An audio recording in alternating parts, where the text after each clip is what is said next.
Right. So hello everyone. I'll say hello everyone and welcome to another thought-provoking, session under the banner of Open Innovator in collaboration with Proto here, and where we are trying to build a global platform where ideas meet impact. I would say, and today is a special day as we step into the most critical conversation of our times. Right, designing trustworthy AI for healthcare. Right, you can see all the healthcare experts on the screen right now, and while we may talk a lot about AI, but AI right now is no longer just assisting doctors. It's actually diagnosing diseases, predicting outcomes, and even I would say recommending treatments. Right here in India, we have so many use cases of AI assisting and helping doctors, but you know the main matter is, but as the algorithms grow smarter, the question becomes, can they also be ethical, which is very important. Can we design systems that heal without compromising humanity, privacy, or accountability? Well, that's the question that will be asked today. And this discussion is not just about technology. No, not pure play technology. It's about trust. It's about transparency. It's about responsibility in a sector that's literally deals with life and death. And to we are joined by an incredible panel of global leaders, yes, who have spent their careers at the intersection of health care, innovation, and ethics. So together today, we'll be exploring how to move from principles on paper to practices that I would say build confidence, from AI that works to AI that is worthy of trust. Yes, I repeat, AI that is worthy of trust. So before we dive into today's discussion, let's time to meet our amazing panel. Four leaders bringing diverse perspective to today's theme, that is designing trustworthy AI for healthcare. We have Honorable Matt Hancock. Okay, so I don't see him on screen, but he'll be joining us I'm shortly. here. He comes with deep. Okay, he's here. He's here. Matt, can we have you on the screen, please? Yeah. Piyush, request you to please highlight Matt.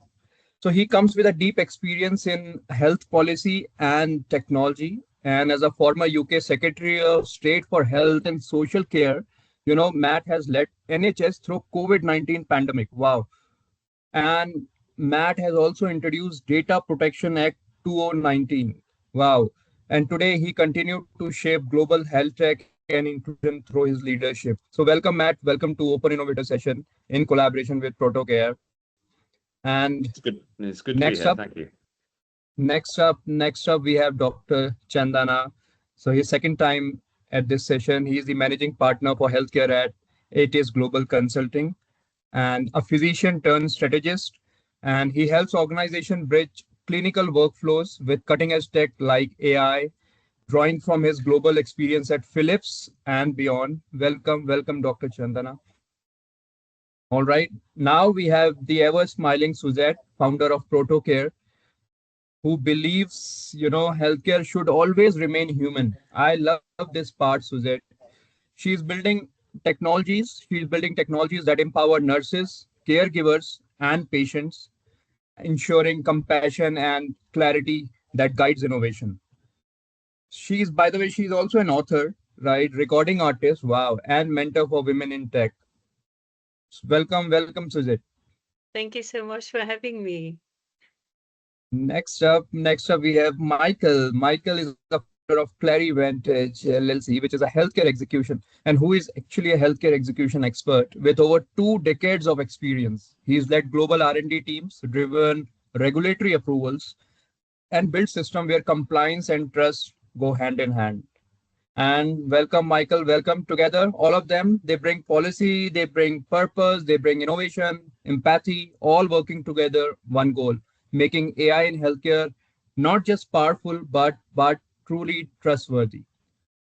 So it's almost time, right? Thank you to all our speakers for being here today. We have talked about how AI is transforming healthcare, but as we all know, technology is only one powerful and is only as powerful as the people who place their trust in it. So let's dive into our first question. Right, we'll start with Matt. Matt. So Matt, okay, we can see you now. Matt, you let UK's, health system through one of the most defining moments in modern history, the COVID-19 pandemic. And, when data and technology weren't just tools, they were lifelines. So you had to make decisions where data literally held life or death implications at that point of time. So from that experience, we all would want to know what's one key insight that you believe should directly inform how we design trustworthy and transparent AI in healthcare today. Matt? Thank you. Well, it's an honor to be with you, and I'm grateful for the opportunity and looking forward to the discussion. I was asked to take that role in order to try to bring improved technology and use of data into the NHS in the UK. And obviously that was before we knew that the main time in the role would be spent facing the pandemic. But in fact, we made some very significant strides forward with the use of technology and AI during the pandemic, because in a large organization dealing with deep legacy capabilities, making sure that everybody's aligned behind the change that you need to get the most out of the technology is hard. But the requirements of the pandemic and the urgency and the mission meant that it was easier to line people up.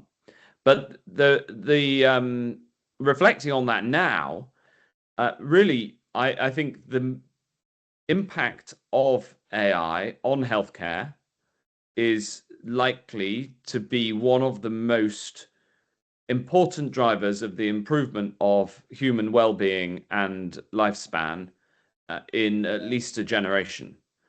It is hard to deliver. It will be slower than normal retail AI, ChatGPT or Claude or whichever your preferred model is, because it's a regulated environment, and it's necessarily harder. But the impact will be greater. I just give you one example. Coming from a tech background, and one of the things I've been struck by in health systems across the world, and this is certainly true in the UK, is the lack of interoperability of health data. It's a terrible problem. And I strived hard to introduce open standards to allow different parts of the system to talk to each other. AI actually removes the need for agreed standards of interoperability, because it allows for the possibility of data transfer between different systems in a much more efficient way if they're structured differently. That is a potentially radical breakthrough in the ability to get different parts of health systems to talk to each other. There's just one example, quite in the weeds, quite esoteric. But if you think all the way from biotech through diagnostics, genomics, all the way down to the administrative technology that underpins health systems, the ability of AI and the potential of AI is very large. I look forward to hearing more about that today. Thank you, Matt. That's such a powerful point. In fact, transparency and accountability, has to be built in before the crisis, not after it. So we all agree to that particular point. And that really connects to our next question, because, ethics and trust aren't just technical issues, they are human ones too. And so Dr. Chandana, you have, often emphasize the TAC principles, right? Transparency, accountability, compliance, and compassion in your work, right? And when it comes to the AI to human interface, how should developers design these systems so that clinicians not only understand them, but also trust and effectively use them in the real world clinical settings? Dr. Chandana. Thank you, Norman. Yeah, like I always say, trust in healthcare, especially in a clinical area, needs to be earned. It's not a given, right? And there's a reason why there's a certain level of mistrust between clinicians and AI. It's because we think in different ways. I use think in a more hypothetical scenario here.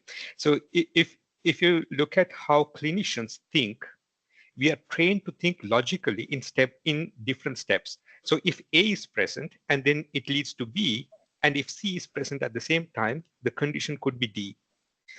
So this type of thinking is called deterministic thinking.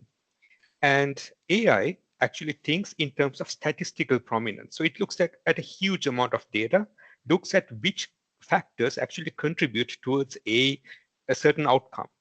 So this is what we call probabilistic thinking.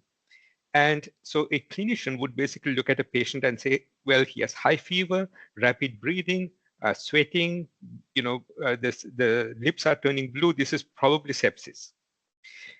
An AI system would basically look at, okay, yeah, he has fever, he has this, and he wears blue shirts on Thursdays, so it's likely to be sepsis. And the clinician will be stumped by, why is blue shirts on Thursdays significant? But in that training data set, it was significant. And this is why the AI is picking up on that, right? And maybe it has a significance. We don't know, but this is basically where the trust breaks. And to bridge that trust, we need to basically build the AI to human interface in such a way that we can actually convince, that the algorithm can convince the clinician that, yes, I'm making the right call. So the TAC principles have 4 pillars: transparency, accountability, confidence, and control. So transparency is about knowing what data the algorithm actually used to come to this conclusion, not about the thinking process. Because like I said, if the algorithm tells us its thinking process, we might even trust it less, because it has some weird stuff that we never learned in med school, right? And we would basically think, no, this is not true. So the transparency that we want is basically looking at the data that the system was working on. So I want to know, is it looking at the same lab data that I'm holding in my hand right now, right? So is the data set that it's working on current and relevant? So if it tells me that the blood pressure that I'm working on was taken 2 days ago, then I know that this, this conclusion could be wrong. And I know how to fix it, because I can take a new blood pressure and have it in the system. So this is the transparency that is needed. It's not about explaining how the AI came to the conclusion, but giving the context in which it came to that conclusion. And then comes accountability. Accountability is extremely important, because it is about the way an AI recommendation is worded. So let's say a government or a hospital takes the decision that this particular AI's guidelines must be followed. It is a rule, right? And in that case, it needs to be communicated that way. And the clinician knows, okay, this is a rule I need to follow, and I need to do it because it's the standard operating procedure. Or it could be a recommendation.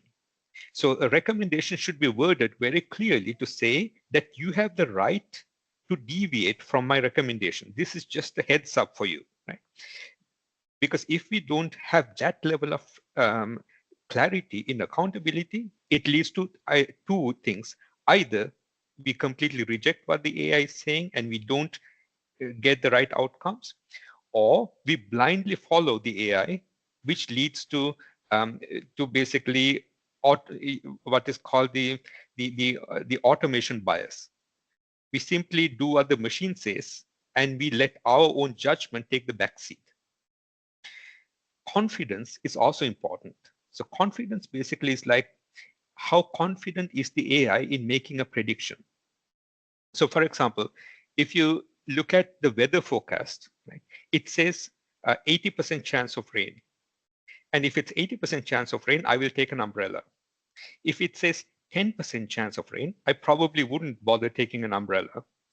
So knowing that confidence level is also important, because then I can actually base my reaction on how probable this outcome really is.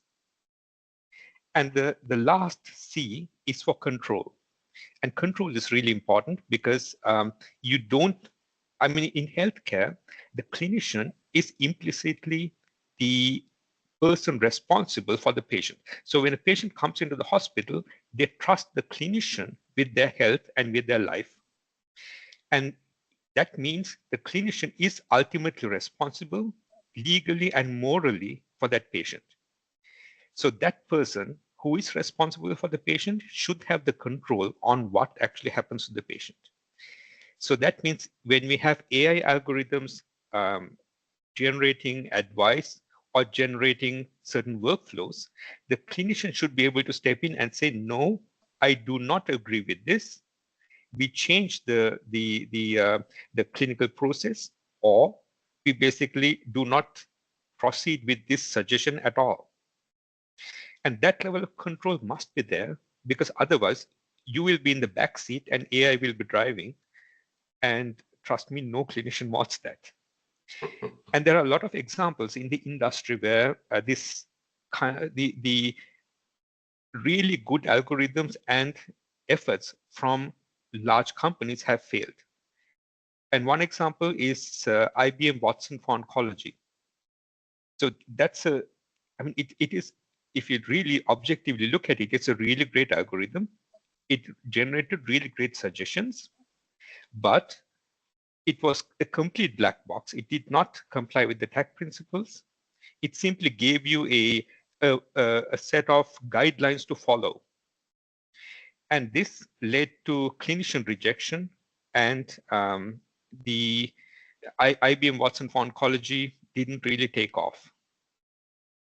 The same thing happened to Epic.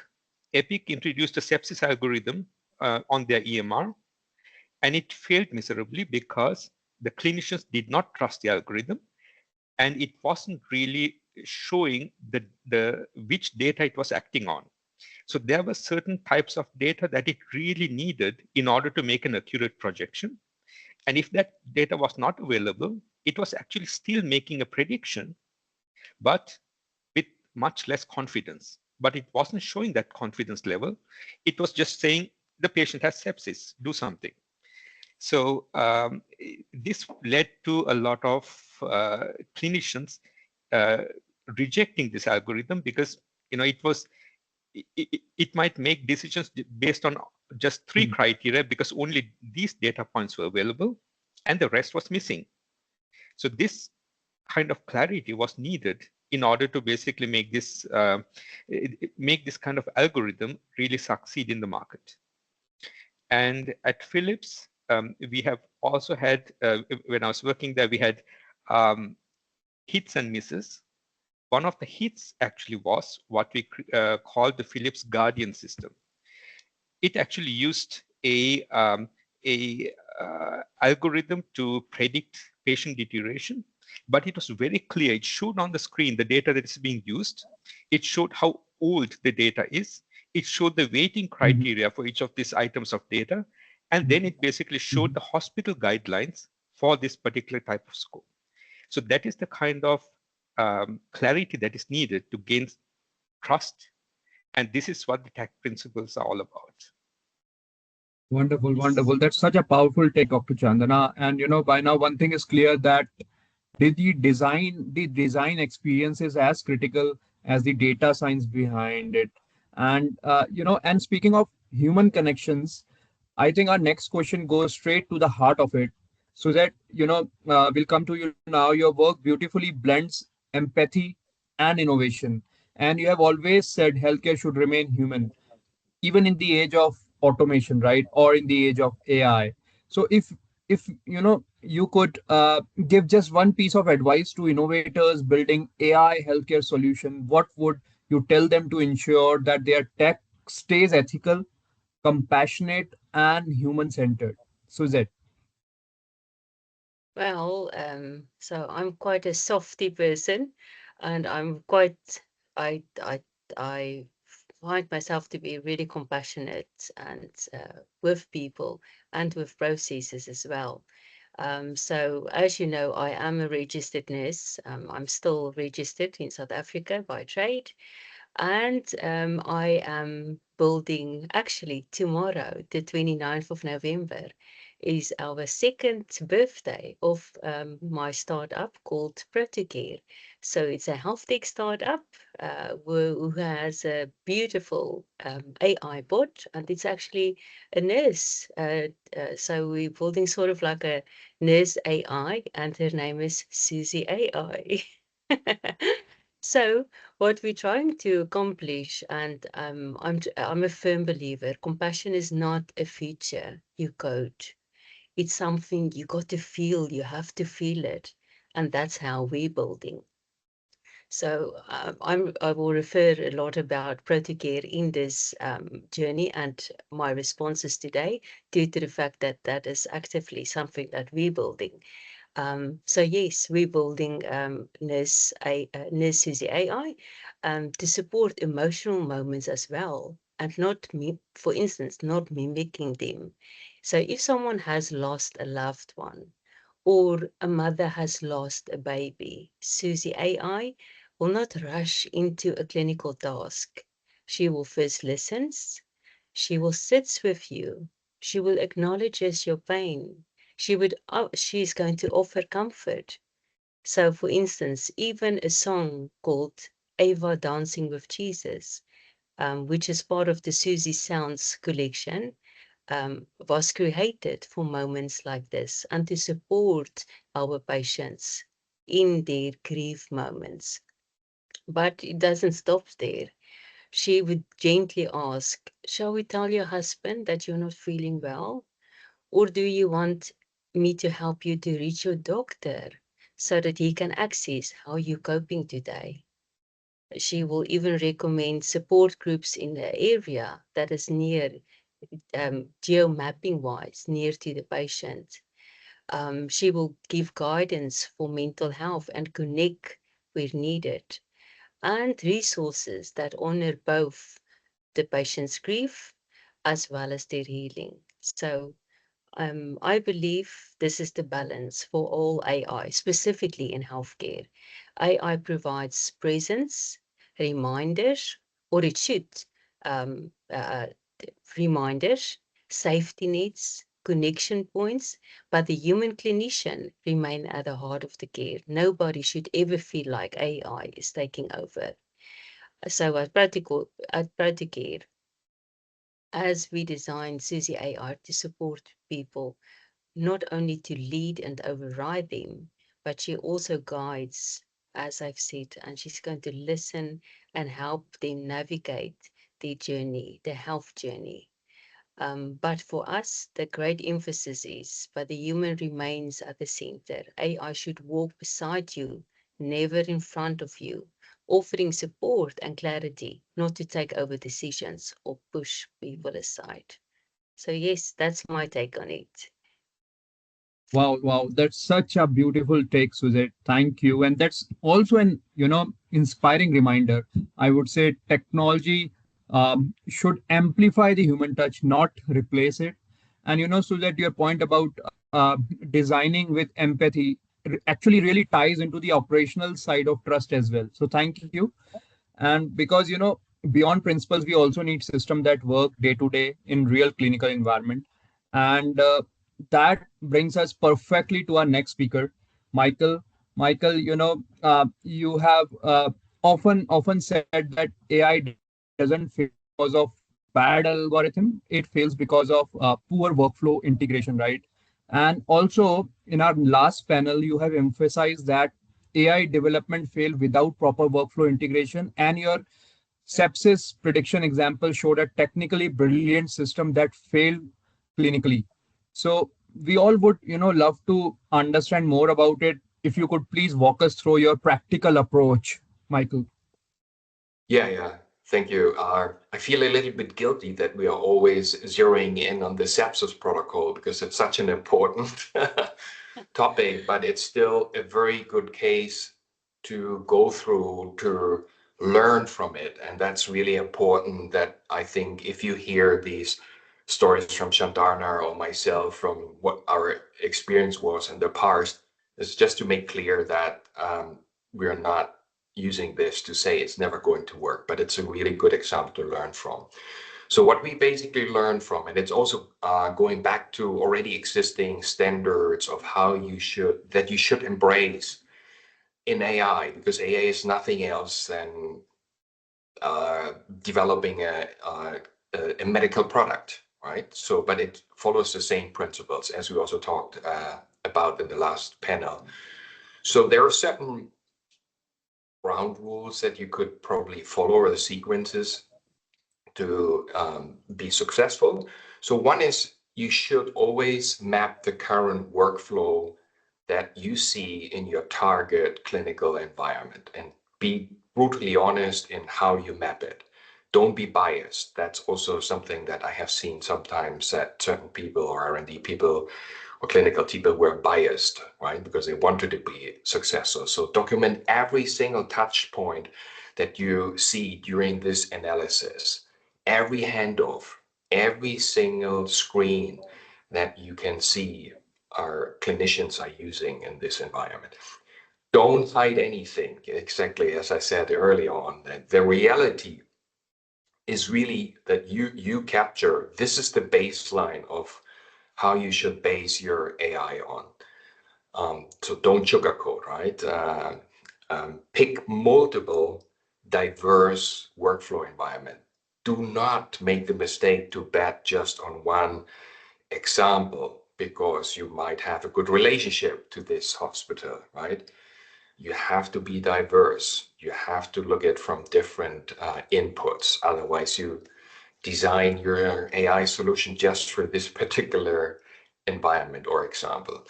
And then another important area is where can AI remove friction or add value, right? Focus on overload, workflow overload, waste. This is really important, especially nowadays that clinicians are so overwhelmed with all the data. And what is the clinical value add? So where can it support the clinical decision process?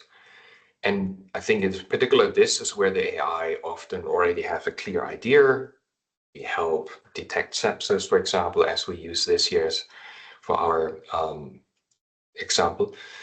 And look at if your system that you propose requires any extra clicks or separate logins or force clinicians into a secondary screen, forget it. If you see that, you have to fix that in your solution.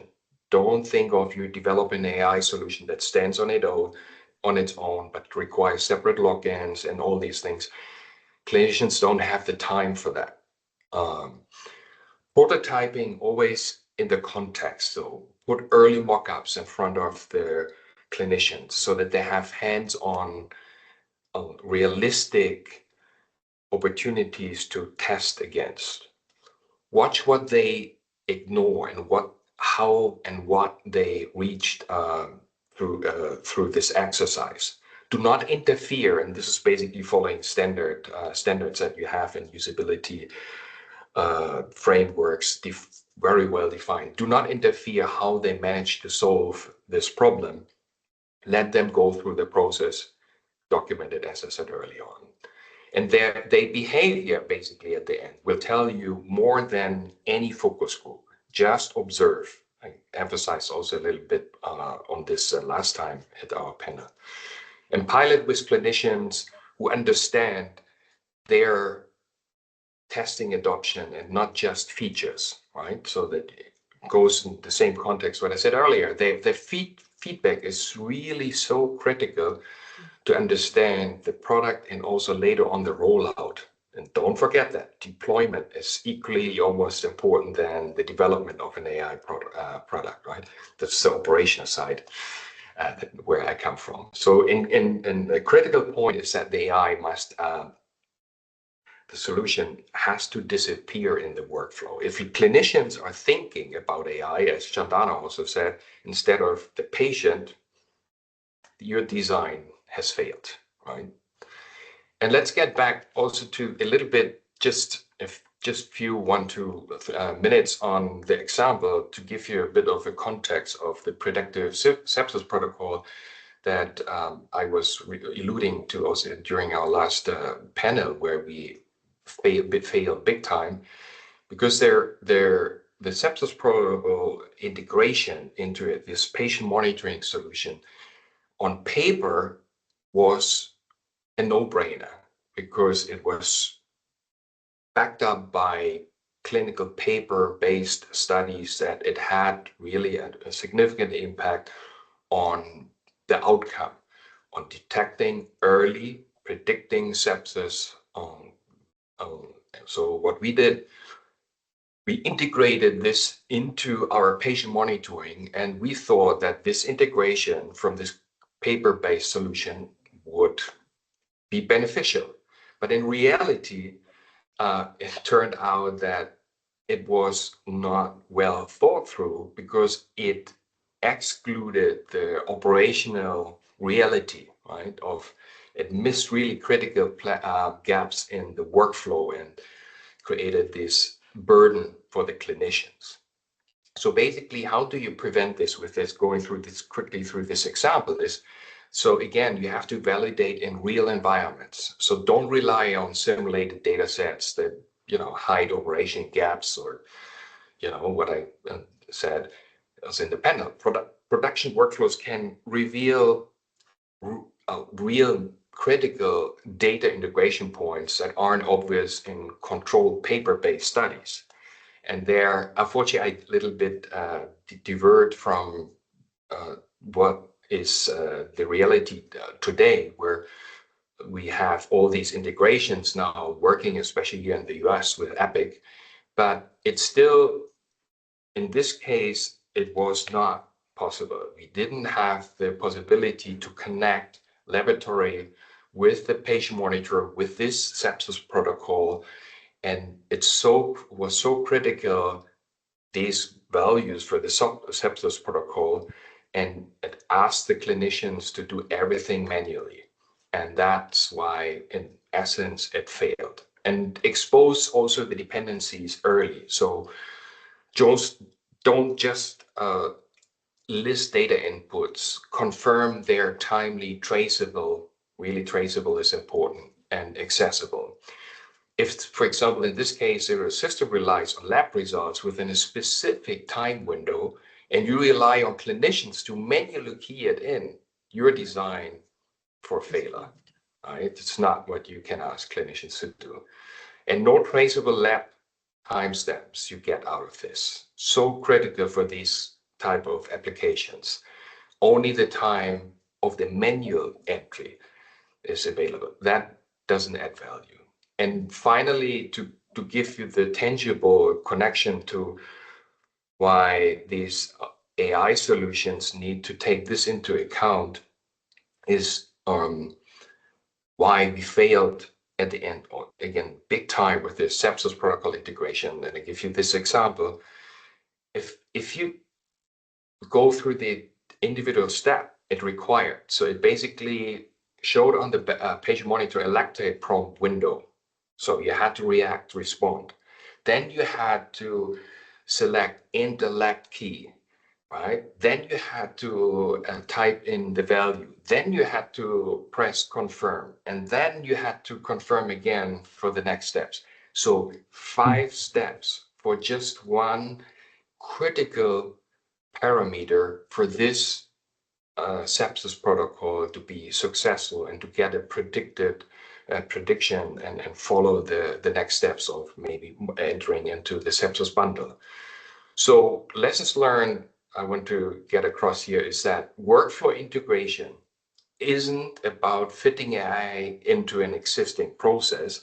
It's proving it works in real clinical chaos. So if you don't address this, you very much likely will fail, right? Absolutely. Now, Man, I know this is a little bit off algorithm, but I actually want to emphasize something great that Michael has said.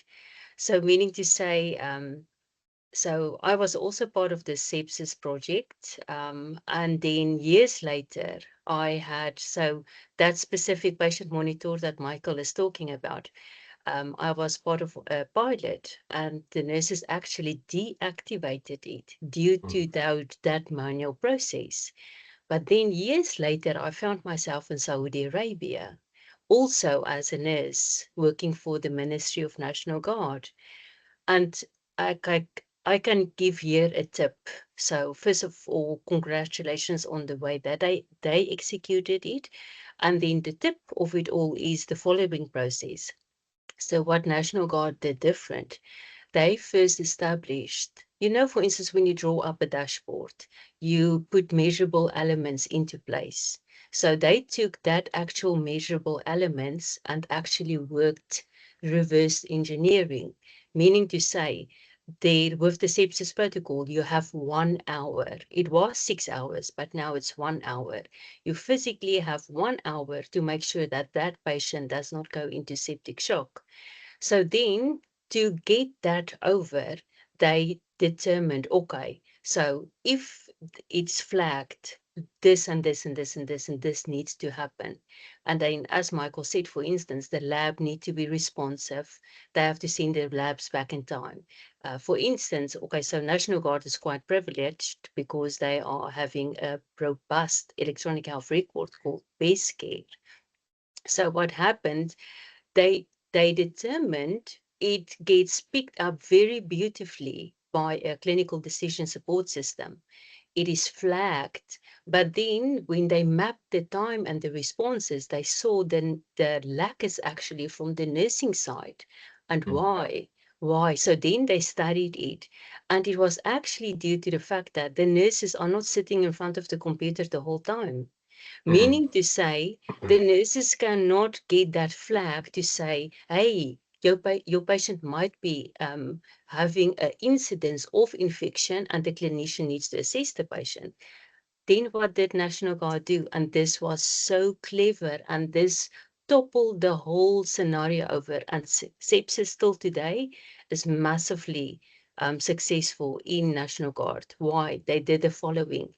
They gave tablets or actually just pocket iPhones to every single nurse in charge. So if you are the team lead for that day, or you are the charge nurse, you get that. So the first time that a patient is flagged for a query sepsis or infection, if you don't hear it, it can never go off. So of course you have to make sure that it's charged, but you get a ping and a notification in your pocket. She will look, and now she knows, everyone knows that their response time is actually tracked. So now the next thing she does, she needs to go and look at the nurse now that's actually assigned to this patient. And they literally go to get it to the patient. And that same moment, they assess and they notify the doctor. Just that one incident of putting an actual device in the nurse's hands or pockets, notifying them that, hey, a ping went off for this patient. It completely changes the whole algorithm. So if I can give a tip, sometimes, as Michael said, you have to go into the mess of clinical. You cannot sit in the design things from the boardroom. You really have to walk into ICU, work with the clinicians so that you can understand why is the response time so lacking and what is the purpose of it all. So yes, I just wanted, Michael explained it so nicely, and I just wanted to give my take here as well. Well, thank you, Suzette and Michael. That was actually a deep dive and insightful take. And now we'll take the discussion one step further because we have set a strong foundation on what it means to design trustworthy AI in healthcare. And now we'll take it to the next step. And because trust doesn't exist in isolation. It has to survive regulation, it has to survive real world implementation and human interaction. And Matt, we just ran a live poll on our today's debate, that what's the biggest roadblock with AI in healthcare. And interestingly, 43% people voted for regulation that feels like puzzles, right? Now I would love to get your take on it, because you have had the rare opportunity to shape data policy at the national level. And now you work closely with innovators on the ground, right? And now now, Matt, from that vantage point, where do you see the sharpest gap between regulation and real world execution, Matt? And yes, just curiously, I'm little curious more, importantly, what's the smartest way for, innovators? Today we also have some innovators who have joined us, for innovators like Puneet, who's joining from India, to, bridge that gap without Yeah. slowing down the progress or innovation. Yes, Matt, over to Well, you. I would say thank you. This is a great question. I would say there are two parts to it. One is the regulations themselves. The second, which is much more complicated, is how humans interact with the regulations. So, for instance, you mentioned in the intro that I introduced the UK data protection laws through Parliament. And at that time in 2018, we ended up with an enormous amount of bureaucracy that was put in place, far more than is required by the laws. And it was a deep frustration to me then. And it's now a deep frustration to me now I'm in business having to deal with these laws. But fortunately, I know what they say, and they are much lighter than the implementation. Now, I took that learning from 2018 for when the pandemic struck, and we rewrote the UK data rules for use in healthcare on two sides of A4. Health data must be held securely and must be private. But that doesn't necessarily mean it has to be in a specific and bespoke system. So long as a system is secure, then the data within it is secure.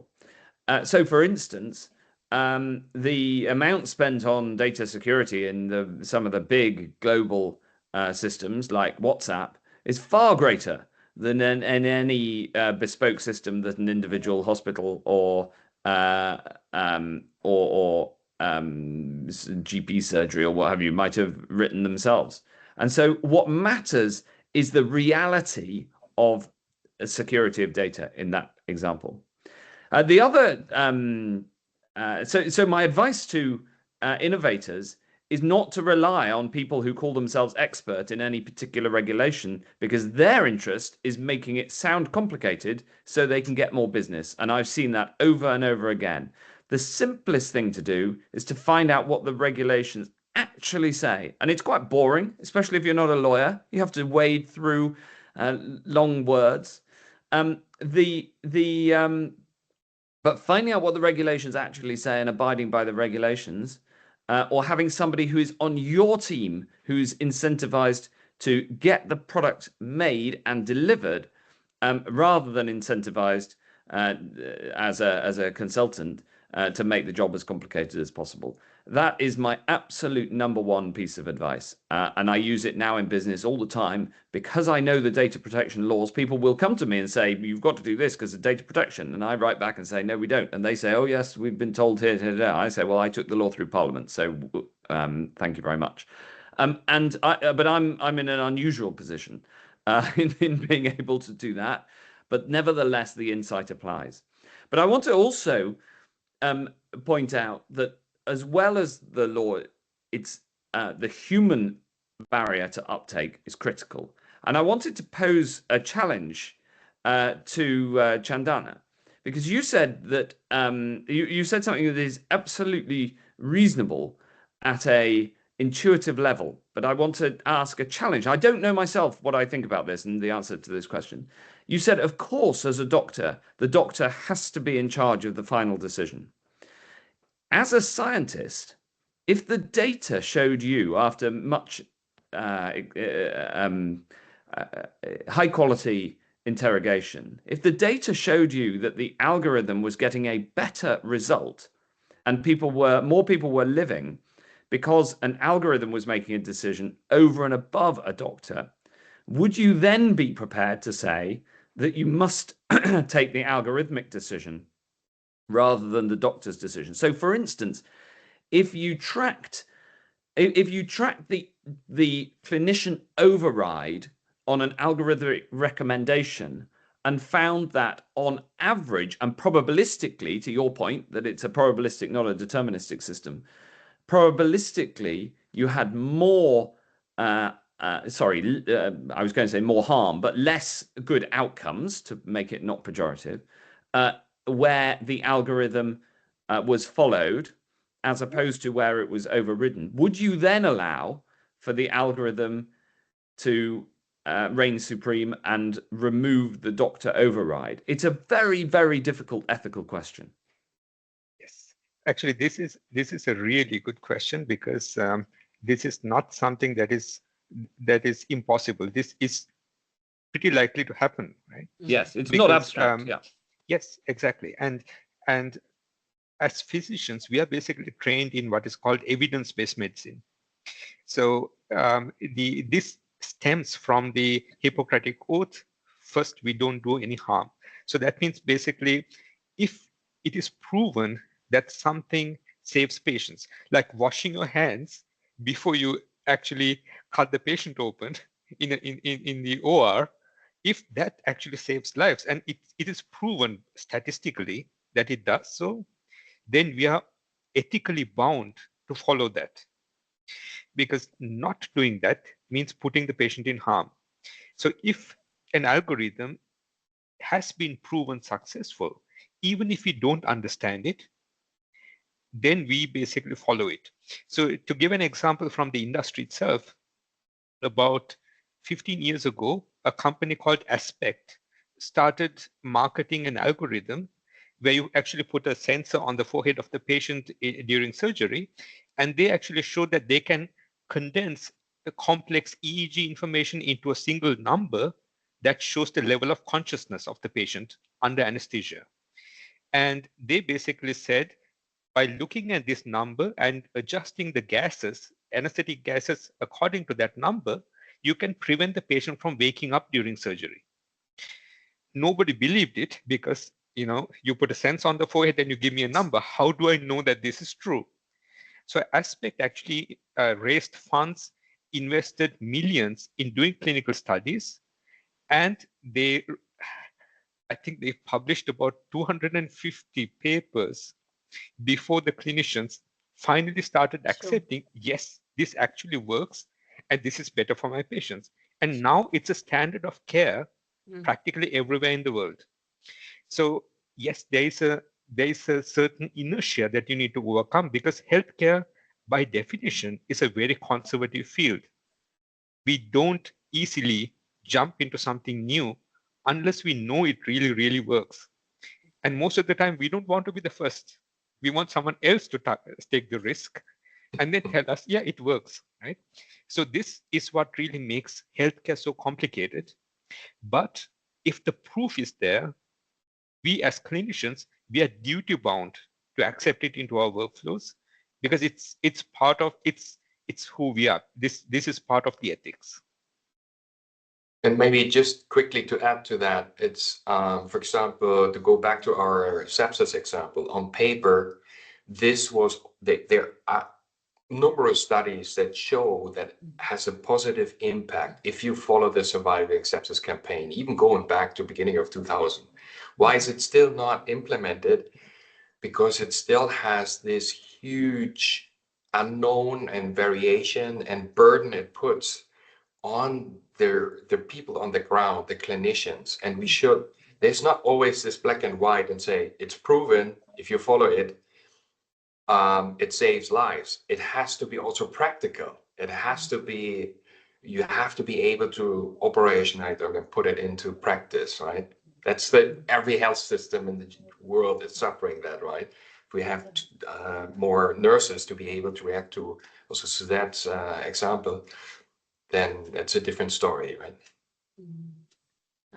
That's such a valuable perspective, right? Everyone adding their own insights. We are already loving this conversation, but now, this brings us to our next segment, because, at the heart of Trustworthy AI, there are innovators who are building all these layers of algorithms and AI workflows, right? We see Puneet on the screen. Puneet, Puneet represent an organization that's expert on building agentic AI workflows, voice-based automation for healthcare, right? I would request Matt, Michael, Suzette, and Chandana to, be a part of the jury panel now, while Puneet present and take us through some exciting demos, will take us through the magic of AI in healthcare and speeding up healthcare operations. In fact, Puneet, over to you. Without further ado, Puneet, over to you. Show us what you've got. So thank you so much, first of all, Matt, Michael, Chandana, and Sujay as well. In terms of a interesting conversation, I think it was a good learning for me as well while learning all these things. Just to add the last point, which we are conversing about the point which Matt has mentioned, how the data or how the AI can even overtake the doctors. I think I would say that doctors are already taking a lot of decision based on the data which is being processed by the AI, which includes like diagnostic. Now, in the diagnostic, every decision is taken by the data-driven decisions only, or AI is doing a lot of magic around there, and doctors are taking the support of data-driven decisions from that itself. So that itself proves that the data, if the decision is made by the data-driven, then I think AI can do a better job than doctor as well. I'll share my screen just to share some interesting demos, just to add on the point. I'll show you three different demos in the three different dimensions, which basically talks about what we are doing in the agentic AI world. So we are basically building conversational AI-based platforms, which helps the patient, especially the patients who need a lot of mental wellness support. That is, I think, the area which Sujay would like to focus more on that. And at the same time, I'll also talk about how the hospital or medical organization is taking care of the management of all the supply chain management and even the internal processes, how the agentic AI is able to help conversing with that data in a chat manner. And also I'll show you a voice bot demo, which is very helpful for booking in hospital appointment as well. So I'll show you these three demos. Let me first begin with a WhatsApp-based solution what we have built for mental wellness. Let me know once you can see my screen. We can't see it till now. Puneet, are you sharing your screen? Yes. It's coming. Yeah, I think All right. something was moving. Yes. Yeah. Hope my screen is visible. Yes, Puneet. Yes, Okay. thank you. So I'll just say hi. So basically what we have done is we have built a personal advisor, health advisor. And if I say hi, if you can see on the bottom, if I say hi here, it will start engaging with me and start talking to me as a patient. So it's kind of a personal health advisor. So it says that, hi there, hi again, how's your day going on? Any updates on questions in your mind? So I'll say that, can you please first introduce yourself? Also, I am feeling sad today.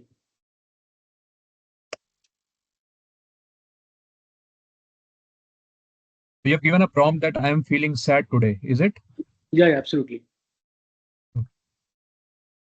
So I mentioned that. So it's introduced himself that it's an AI health buddy, and here he is going to help me with about health doubts, diet plans, or anything else I would like to help. Now I'd say that I'm really sorry to hear that you're feeling sad. It's completely okay to have those days. If you want to talk about what's your mind, I'm here to listen. So basically, it is trying to help me and trying to help me in terms of the day. I got injury in my hand. I went to the doctor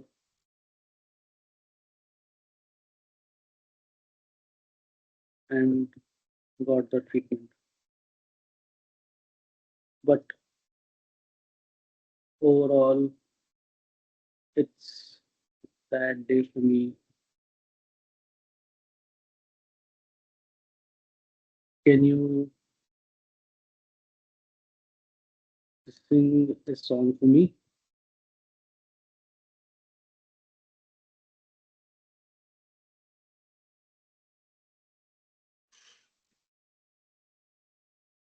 So I'm not repeating the Chinese things here. So it is basically sending a meeting link for me to join, and it can possibly trying to help me in terms of anything she can help me with that. So it is sending Nice. meeting link to me so that he can talk to me on this. Now I'm saying that I am traveling to London tomorrow next week.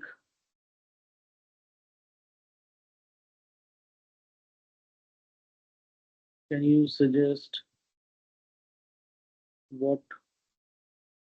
So this is purely open text, what we have built on WhatsApp. You can chat like a normal chat with on the WhatsApp with the advisor. So Puneet, just in case if we join the meeting that this bot has asked us to join, who will join the Right. meeting on the other end? So there'll be a avatar which we have created. That avatar will join the meeting and it will try to talk to me. So it will be a bot who we will Correct. talk to. Correct. I should take. And how is this solution different from the in general GPT? How is this different from interacting with So GPT? here we have implemented the guardrails. Here we have implemented the empathy. Here we have implemented. So you can see that the moment I'm saying that I'm sad, it is trying to help me. It is trying to help me to recover from this sad mood, and it is trying to help me in terms of making my mood better. And Understood. also it is trying to help me whatever question I'm trying to ask. For example, I can say that which places in London I should go for, I should see.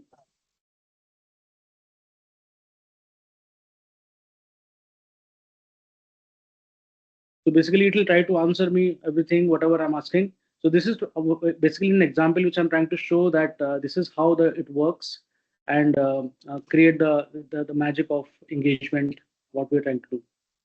Now I'll switch to the next demo. Any question before I move to the next demo?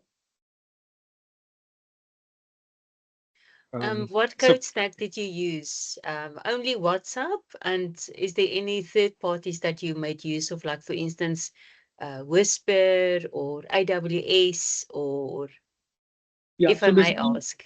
Yeah. So basically, we have implemented. This is our own solution Mhm. built by us, and we implemented on AWS on the cloud, and we are using Azure OpenAI as a LLM at the backend. I see. Okay, nice. Great. And So do you how, have, how do I sorry. Sorry, please go ahead. so how do I know that the very personal information that I'm putting into this chat would Right. not get leaked at some point? Yeah. So that is where we put the guardrails and also the security in place. So this solution is implemented on the AWS cloud. We have implemented the AWS cloud security, but at the same time, if you want this to be implemented on your own cloud, we can deploy this on your own cloud as well. And So also we on-prem have, and cloud, both options are there. On-prem and cloud, Right. both Right. options are there. also we have an offline LLM option as well. In case we don't want to use OpenAI, we can customize the Llama 3 and we can build an own offline version of the LLM as well, which can be deployed in your cloud. So but in the same context, I think the challenging part is the WhatsApp. As we all know, WhatsApp is owned by Meta. Right. And I know a couple of folks that do not go on WhatsApp. So do Right. you Too because of this specific. reason, you share Yeah. personal data, you don't know what's happening with that. So Absolutely. is your interface independent, for example, for Yes. patients that use Signal, right? Even the Yeah. US So we government can, is using that. right.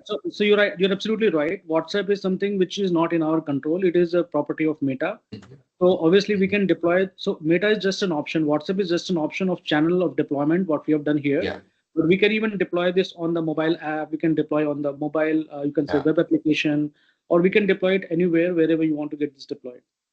Yeah, I think that will be critical to be open to that, because there's Absolutely. certain cultures, there's certain countries like, or in Europe, in UK, you heard also there's certain data privacy rules that could be a barrier. No, absolutely. I completely agree and align to your thoughts. And yes, we are platform independent. We can deploy it anywhere. So Puneet, let's go over this demo and then we'll Sure. take the closing note from each of our speakers. Yes. Yeah. So now I'll show you the demo of a voice AI voice agent for appointment booking system for a hospital. Let me just make a call here, and I'll show you the live demo. So you have input your number, right? Yes, this is my number. And the system will initiate a call on that number, is it? Yes. Which is a phone call. Okay. So I'm receiving the call on my mobile number. Let me pick up that.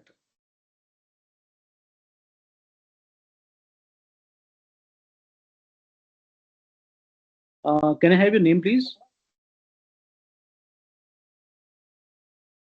Rahul, a customer service representative from AZC Clinic. How may I assist you with your health concerns today? Yeah, Rahul, I'm looking for booking an appointment.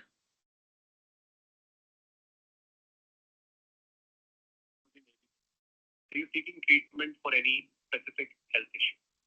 Yeah, Rahul, I'm facing hair loss from last few months. So yeah, I'm looking for a treatment for my All hair. right.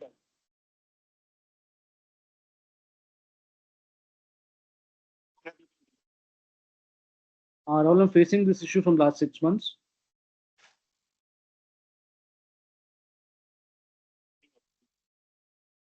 Puneet, Not right now. could I'm not using any treatment right now.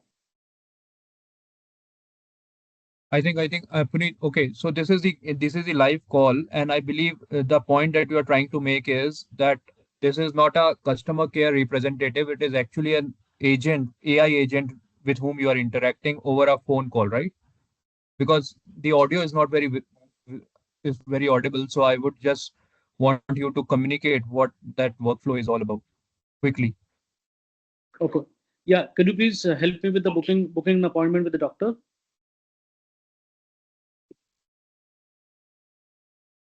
We don't hear anything.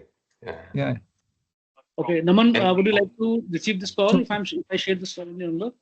So Puneet, which is fine. I just want you to, quickly just help us understand what this workflow is all about. So ideally, the system will place a call on our phone number, and we Right. can communicate or we can interact with that bot, AI bot, as you said, right, in real time, and they can also book the appointment and can do n number of tasks for us. Correct?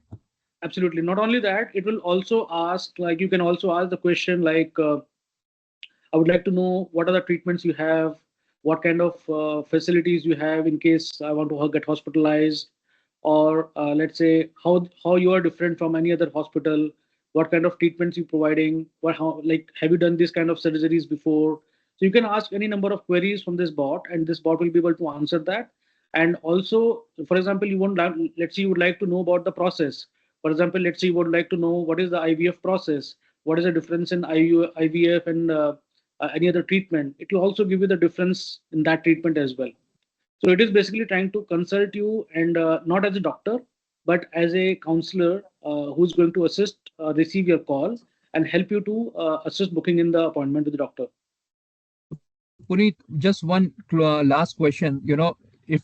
If I want to do a cost comparison of Right. a real human voice customer care representative and this agent, so I mean, Right. where do we stand? I mean, is it more affordable or is it more resourceful?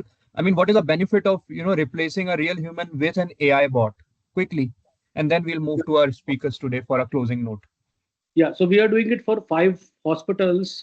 We are doing the call center automation for 5 hospitals, and all these hospitals they've seen at least 40% cost reduction by implementing this solution. So this solution is 24/7 available, and this is 40% cheaper than the human cost, the way human is interacting with the patients. So that is the advantage of this solution. Understood. Thank you, Puneet. Also, We'll take the also, also would like to just take last 10 seconds to show you one more solution if you allow me. 10 Great. seconds. All right. If you can show it, it's in 10 seconds. Over to Yeah, you. yeah. Hope my screen is visible, right? Yes. So this is a solution what we have made for one of the hospital, and you can see that what kind of questions we are asking by the data upload. So they have this data is coming from the real data from their ERP, and you can ask any kind of question. For example, list of all antibiotics item which are supplied by this seller and which got expired this year. Can you please show me the analysis? So the query is going to run on the system ERP system, and it is going to show you the results. So you can see that it is given the list of medicines which are getting expired, and it is sorted by expiry date as well. And Nice. you can see all the analytics which is coming in here. So you can ask any question for that matter, and it is voice enabled. So you can use the mic and ask the question. So this helps basically for hospital to manage their ecosystem in a voice based agentic AI solution. And here you can see the mind map. So you can see the mind map is getting created, which you can see, and you can export that. So this is the mind map which is getting created from the system, and this is how we are able to help them to leverage their ecosystem and using this thing. It can create the table, it can create the charts, everything it can do. So that's it from my side.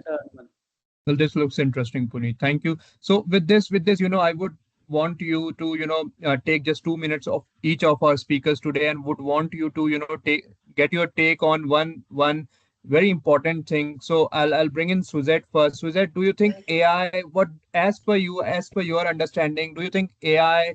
Because there is a lot of AI is the talk of the town, of course. Do you think is AI taking away jobs, or is AI making jobs smarter? After what we have seen Puneet's demo, what do you think? AI taking away jobs, more jobs, or creating smarter jobs? That's a very good question. Let me give you an example. For instance, AI automation. So it's automation, but they're using AI rhythms to actually automate processes. So I know a few healthcare facilities. This is specifically in South Africa, but believe me, it will be globally. So what this facilities is doing, they get a really good AI automation software engineers, and they tell them, this is the workflow of a nurse, and this nurse needs to do certain tasks per hour. And according to us, she is able to handle 20 patients with this workflow that we have determined. And for instance, let's say, for instance, she has medication rounds. And now for 20 patients, she has to give those medication rounds. The medication round is only allotted from 10 to 11. It's 1 hour. So what is happening next now? The nurse, patients, you go into a patient's bed, allocation where the patient is actually a patient admitted in a unit. So the nurse goes in, and then the nurse cannot just say, hey, open, what is your name, to check the verification of the patient's name and do that due diligence. And then next she's going to say, open your mouth, I want to give you medication. It doesn't work like that. The nurse will ask the patient, how do you feel today? So that human interaction, number one, is missing. I'm speaking only referring to AI automation now. So now the patient is going to say, oh, my back pain, oh, this, oh, that. Can you please just check? And now that goes into 5 minutes, 10 minutes, 15 minutes with one patient, because now the nurse actually have to escalate it. You have to get into contact with the doctor. The doctor needs to come for rounds to the patient. And now that 1 hour that is allotted for her to give a round of medication to 20 patients, now the following is happening. They are actually calling these nurses in and tell them, hey, you're not sticking to your workflow. This is really happening. I'm not joking. So now the question that you ask me, should AI be replaced, or should AI replace nursing caregivers? In my opinion, it's so stressful for the nurse, they might as well just get a bot to do it, honestly, because they are imposing such a lot of stress on frontline workers by doing AI automation in their workplaces. And in fact, there's a drop of nurses that's actually now starting their own practices in South Africa because of this AI automation. I do not blame them. So it's actually, I'm answering sort of like a reverse engineering, if I can say it like that. So now the outcome of it is that South Africa hospitals are actually losing nurses. And this is not only in South Africa, it's globally. And it's not because AI is there to replace them. It's because the people that is enforcing AI and AI automation in healthcare facilities are the C-suiters that want to make a bigger buck, and they are actually destroying the concept completely. So in my opinion, the people that is building AI, you got to be cautious. You have to You've be got to be cautious. cautious. So Yes. there you have it. You got to be cautious. Right. Any good takes, Suzette? Matt, quickly, how bullish are you on AI and all these emerging techs? Well, overall, I'm very bullish, but I think it's very hard to know what will shake out and work. And from a startup and an investor's point of view, that is the biggest challenge. One of the things I'm doing now is helping companies which have got brilliant technology to enter the UK market with market entry and funding and recruitment, and knowing how to use AI in a way that is both good for health and good for society, is mission driven, and is also effective as a startup. That is the big challenge, and I hope to use some of my experience to help with that. In the specific example that we just looked at, it's a brilliant piece of technology. The biggest challenge is going to be whether the next wave of generic AI will overtake it, and keeping that moat to make sure that it's specially focused and can bring added value is going to be the most important element of that technology, I would think. But I'm very optimistic overall, and I think there's going to be significant positive impact so long as we get the ethics, the privacy, the biases, and the use case right. Absolutely. Yeah. Perfect take. Michael, over to you. Your take. Yeah, so my take is actually I totally agree. You cannot stop the AI train anymore because of all the benefits that we already can see in the healthcare space. And I also, from a US perspective, even if I'm German, but I live in the US and help companies here in the US to clear their products.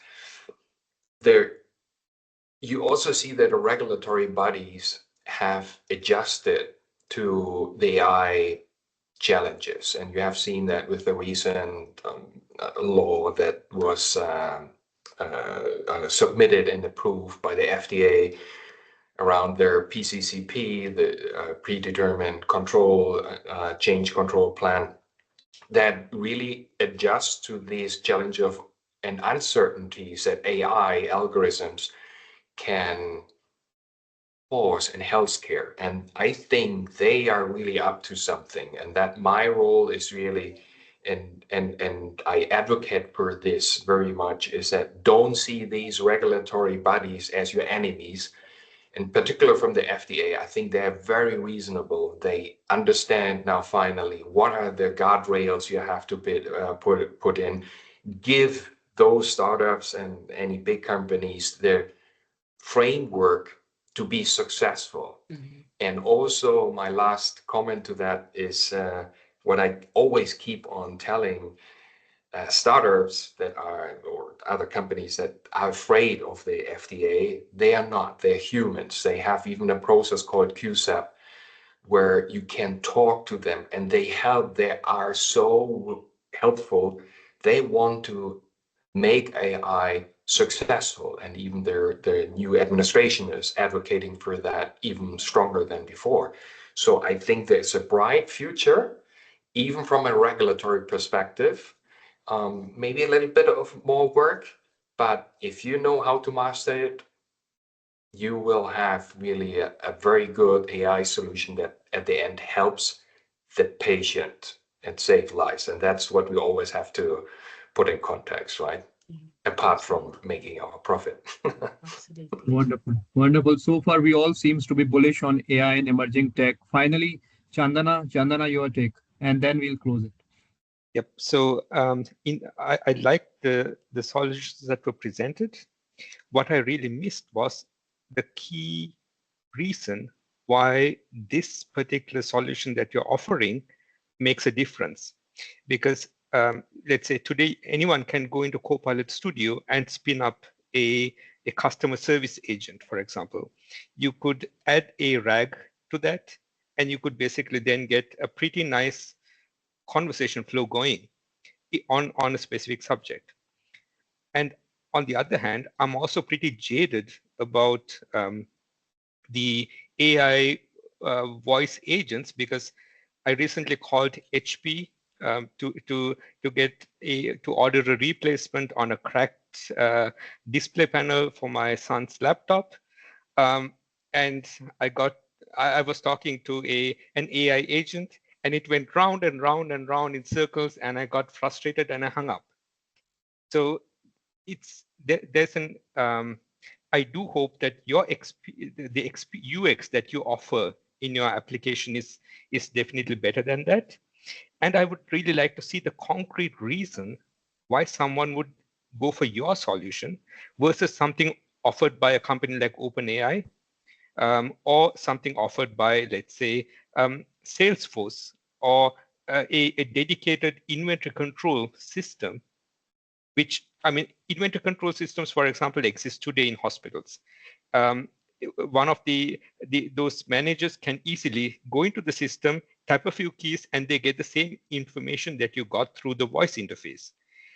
Why would someone want to go through that voice interface versus the workflow that is already established?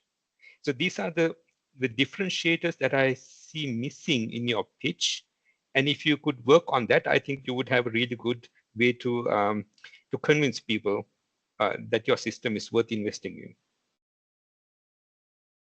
Perfect, perfect. I believe Puneet will connect with you separately, and we'll fine tune the pitch.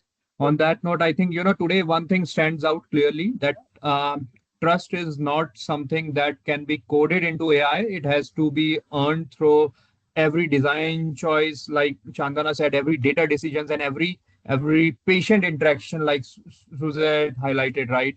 And what we heard today from Matt, Chandana, Suzette, and Michael, and in fact Puneet, is that trustworthy AI in healthcare isn't about replacing people, right, with machines. It's about building systems that empower doctors, nurses, respect patients, and support caregivers, all while maintaining transparency and accountability, right? On behalf of ProtoCare, on behalf of Open Innovator, thank you to all our speakers for sharing your Thank you. insights, and to our audience for joining us from across the world, and to everyone working to make healthcare not just smarter, but more ethical, inclusive, and human. Thank you, everyone. Let's continue shaping a future where innovation and integrity go hand in hand. Thank you. Thank Have you a so great week. much. Awesome. It was amazing. Great conversations. Thank you, everyone. Thank you. Thank you. Nice you. meeting Bye. you. Bye. Bye. That Bye, was everyone. good. Bye. Bye, Shandana. Bye.